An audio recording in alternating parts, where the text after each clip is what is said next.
Najviac miest, kde sú akceptované platby bitcoinom, sa nachádza v krajinách, ktoré sú otvorené inováciám, technológiám a kryptomenám.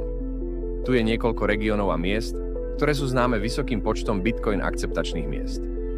Spojené štáty americké sú jedným z najväčších trhov pre kryptomeny a majú obrovské množstvo podnikov, ktoré akceptujú bitcoin. Platobné možnosti sú dostupné v reštauráciách, kaviarniach, maloobchodných predajniach a online podnikoch. Mestá ako New York, Los Angeles, Miami a San Francisco majú vysokú koncentráciu akceptačných miest pre bitcoin. Miami sa dokonca stalo centrom pre kryptomenovú komunitu a organizuje pravidelné podujatia zamerané na kryptomeny. Nemecko je známe ako jedna z najpriateľskejších krajín k bitcoin platbám v Európe. Mnohé podniky v Berlíne prijímajú bitcoin, vrátane kaviarní, reštaurácií, barov a dokonca aj niektoré hotely. Berlín je často označovaný ako Bitcoin hlavné mesto sveta pre svoju rozsiahlu sieť podnikov, ktoré akceptujú kryptomeny. Švajčiarsky región Zug, známy ako Crypto Valley, je domovom mnohých kryptomenových spoločností a inovácií v oblasti blockchainu. Mnohé podniky v tomto regióne akceptujú bitcoin a ďalšie kryptomeny ako bežný platobný prostriedok. Okrem Crypto Valley aj ďalšie mestá ako Lugano a Zürich podporujú bitcoin platby v obchodoch, reštauráciách a dokonca aj v niektorých vládnych službách.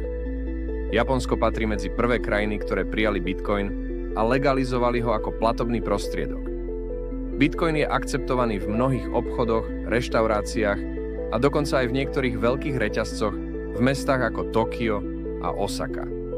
Japonci sú technologicky vyspelí a kryptopriateľskí, čo robí krajinu jednou z popredných v adopcii bitcoinu. Salvador je prvou krajinou na svete, ktorá prijala bitcoin ako oficiálnu štátnu menu v roku 2021. To znamená, že v celej krajine, vrátane turistických oblastí ako San Salvador a Playa El Zonte, Bitcoin Beach, môžete platiť bitcoinom takmer kdekoľvek, od malých predajcov po veľké obchody a služby. Kanada je kryptomenám veľmi otvorená a v mestách ako Toronto, Vancouver a Montreal je mnoho podnikov, ktoré akceptujú bitcoin. Kanada má tiež rozvinutú sieť bitcoin bankomatov, ktoré uľahčujú používanie a prístup k kryptomenám. V Rakúsku, najmä vo Viedni, nájdete množstvo miest, kde sa dá platiť bitcoinom. Viedeň má dokonca Bitcoin Shopping Street v okrese Maria Hill, kde viaceré podniky prijímajú kryptomeny.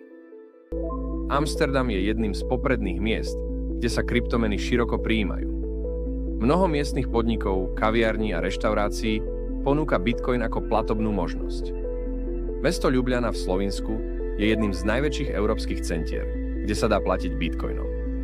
Obchodné centrum BTC City je jedným z najväčších komplexov na svete, kde môžu zákazníci platiť bitcoinom v rôznych obchodoch a reštauráciách. Welcome to Prague, the Bitcoin capital.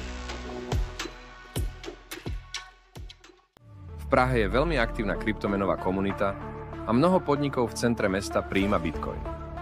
Praha je domovom jednej z prvých bitcoin kaviarní na svete a tiež mnohých ďalších miest, kde sú kryptomeny akceptované.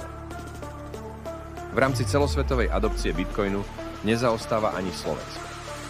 Od začiatku roku 2024 vzniklo viac ako 300 akceptačných miest, a to hlavne integrovaním kryptoterminálov od spoločnosti Vexopay na platby cez Bitcoin Lightning vo všetkých mestách na Slovensku. Bitcoin nie je len protiinflačným investičným nástrojom, ale dnes už bežným prostriedkom na platby za tovar a služby. Pre viac informácií zo sveta kryptomien nás nezabudni sledovať.